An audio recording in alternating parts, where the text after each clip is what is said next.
ഇടപ്പാറയിൽ ആത്മഹത്യ ചെയ്ത കർഷകൻ ഇടപ്പാറയ്ക്കൽ ജോസിന്റെ കുടുംബത്തിന് സർക്കാർ ധനസഹായം നൽകണമെന്ന് കത്തോലിക്ക കോൺഗ്രസ് ആവശ്യപ്പെട്ടിരിക്കുന്നു.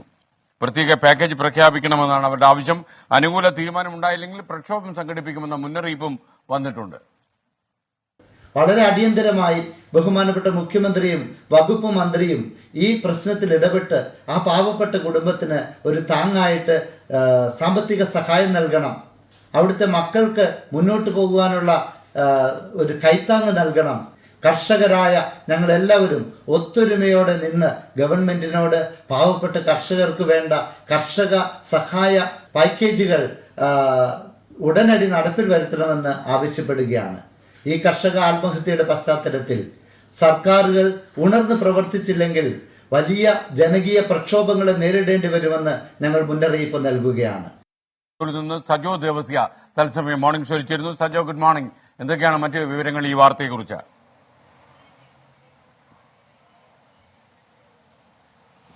Good morning SKN. കാർഷിക മേഖലയിൽ വലിയ പ്രതിസന്ധിയുണ്ട് എന്നതൊരു വസ്തുതയാണ്. വിളനാശം, വിലത്തകർച്ച, കടബാധ്യത എന്ന് തുടങ്ങി വന്യജീവി ശല്യം ഇങ്ങനെ തുടങ്ങി ധാരാളം പ്രതിസന്ധി മൂലം കാർഷിക മേഖലയിൽ വലിയ പ്രതിസന്ധിയുണ്ട്. കഴിഞ്ഞ ഒരു 2 മാസത്തെ കണക്ക് മാത്രം പരിശോധിച്ചാൽ കണ്ണൂർ ജില്ലയിൽ മാത്രം 3 കർഷകരാണ് ആത്മഹത്യയിൽ അഭയം പ്രാപിച്ചത്. ആത്മഹത്യ ഒന്നിനും ഒരു പരിഹാരമല്ല.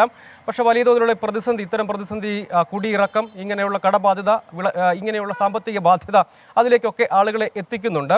ഇതിനിടെയാണ് കഴിഞ്ഞ ദിവസം ആലക്കോട് പാത്തൻപാറ സ്വദേശിയായ ജോസ് ഇടപ്പാറയ്ക്കൽ ആത്മഹത്യ ചെയ്തത്. അദ്ദേഹത്തിന്റെ വാഴക്കൃഷിയെ ആശ്രയിച്ചായിരുന്നു. പാട്ടത്തിനെടുത്ത് വലിയ തോതിൽ വാഴക്കൃഷി, ഏതാണ്ട് 2500ഓളം വാഴ ഏറ്റവും ഒടുവിൽ അദ്ദേഹം കൃഷി ചെയ്തിരുന്നു. അതിനു മുൻപ് 25,000ഓളം വാഴകൾ കൃഷി ചെയ്തിരുന്നു. അവയെല്ലാം നശിച്ചു പോകുന്ന സാഹചര്യം, അതിൻ്റെ ഒരു സാമ്പത്തിക ബാധ്യത, വായ്പയായി സ്വീകരിച്ച പണം തിരികെ കൊടുക്കാൻ കഴിയാത്ത അവസ്ഥ, ഇതൊക്കെയാണ് അദ്ദേഹം ജീവനൊടുക്കാൻ കാരണമെന്നാണ് ബന്ധുക്കളും നാട്ടുകാരും ഒക്കെ പറയുന്നത്. അങ്ങനെ കാർഷിക മേഖലയിൽ വലിയ പ്രതിസന്ധിയുണ്ട്. ആ വിഷയത്തിലാണ് കത്തോലിക്ക കോൺഗ്രസ് അവരുടെ നിലപാട് വ്യക്തമാക്കുന്നത്. കത്തോലിക്ക കോൺഗ്രസിന്റെ ഗ്ലോബൽ ഡയറക്ടർ ഫാദർ ഫിലിപ്പ് കവീലാണ് സർക്കാരിനോട് ആവശ്യപ്പെടുന്നത് ഈ കുടുംബത്തിന് അടിയന്തരമായ ധനസഹായം നൽകണം. കാരണം അദ്ദേഹം താമസിക്കുന്നത് തന്നെ ഒരു അടച്ചുറപ്പില്ലാത്ത വീട്ടിലായിരുന്നു. അദ്ദേഹത്തിന്റെ കുടുംബാംഗങ്ങൾ ഇനി തുടർന്ന് മറ്റാശ്രയമില്ല. അവർക്ക് ഒരു ചെത്തിത്തേക്കാത്ത ഒരു ചെങ്കല്ല് കൊണ്ട് കെട്ടി ഒരു ഷെഡ് പോലെ തയ്യാറാക്കിയാണ് അതിലാണ് താമസിച്ചുകൊണ്ടിരിക്കുന്നത്. ഉള്ള സ്ഥലം വിറ്റാണ് അങ്ങോട്ടേക്ക് വന്നത്. ഇതിനൊരു നടപടി ഉണ്ടായില്ലെങ്കിൽ പ്രക്ഷോഭത്തിലേക്ക് കടക്കും. ഒരു പ്രത്യേക പാക്കേജ് ഈ കാർഷിക മേഖലയെ പൊതുവിൽ പ്രശ്നങ്ങൾ പരിഹരിക്കുന്നത്. സജോ ദേവസിയാണ് നമുക്കൊപ്പം ചേർന്നത്.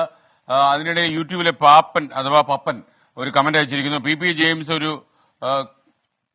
ഒരു കൈലിയും ഷർട്ടും തലയിലൊരു തോർത്തുമൊക്കെ കെട്ടി കയ്യിലൊരു ബീഡിയും വലിച്ച് ഒരു ചായക്കടയിൽ നിന്ന് വിദേശ വാർത്തകൾ പറഞ്ഞാൽ എങ്ങനെയുണ്ടാകും? വളരെ ബോറാവും.